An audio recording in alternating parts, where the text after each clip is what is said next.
بسم اللہ الرحمن الرحیم نحمد و صلی علی رسول الکریم۔ اللہ کے پیارے حبیب علیہ الصلوۃ والسلام نے ارشاد فرمایا قابل رشک مومن کی نشانیاں کیا ہیں؟ نمبر 1، قابل رشک مومن وہ ہے ان اغبط اولیائی عندی لمؤمن خفیف الحاظ، زندگی کا بوجھ کم سے کم رکھے، ذو حظ من الصلاۃ، نماز کا بہت سارا حصہ اس کے پاس موجود ہو، نوافل کے اندر اشراق ہے، نوافل کے اندر تہجد کی نماز ہے، نوافل کے اندر صلاۃ الشکر ہے، نماز کے اندر صلاۃ الضحیٰ ہے، یعنی چاشت کی نمازوں کے اندر کیا ہے کہ تشکرانہ نوافل ہے۔ نماز کے اندر کیا ہے کہ نماز انسان توبہ کے نفل پڑھے، اپنے آباء و اجداد کی بخشش کے لیے نفل پڑھے، میرے پیارے حبیب احمد مصطفیٰ صلی اللہ علیہ وسلم کے مقام محمود کے لیے نفل پڑھے، نوافل کا کثیر حصہ اس کے پاس موجود ہو۔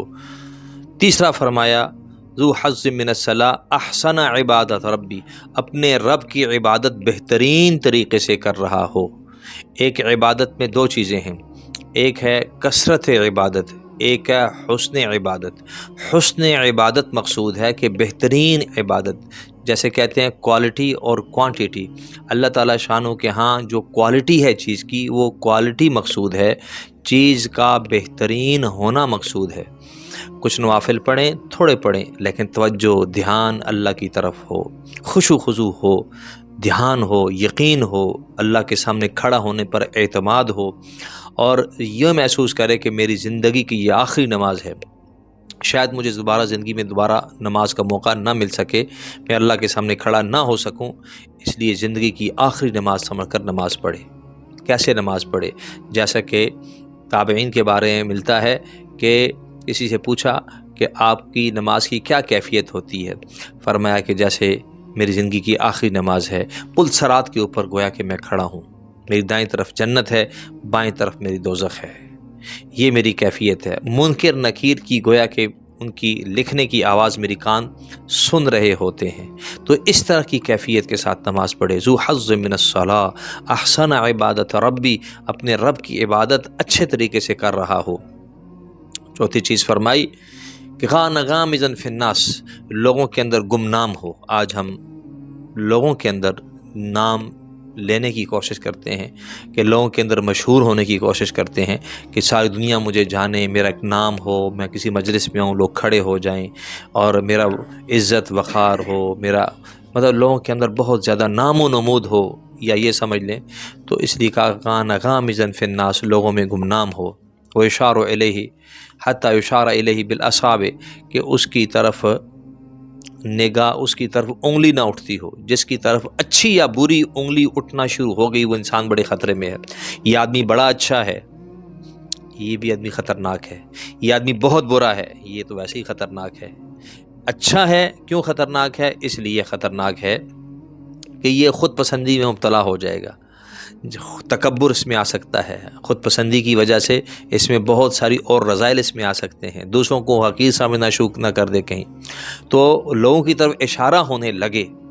مومن، قابل رشک مومن وہ ہے کہ اس کی طرف اشارہ نہ ہو۔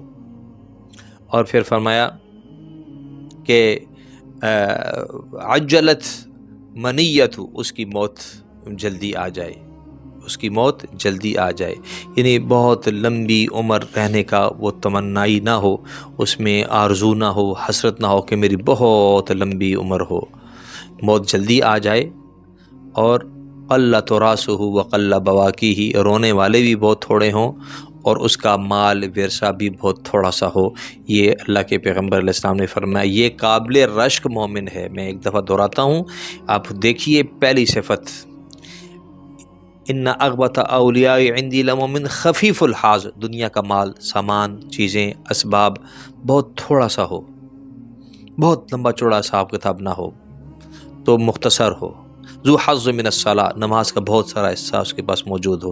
احسن عبادت ربی، اپنے رب کی عبادت بہترین طریقے سے کر رہا ہو۔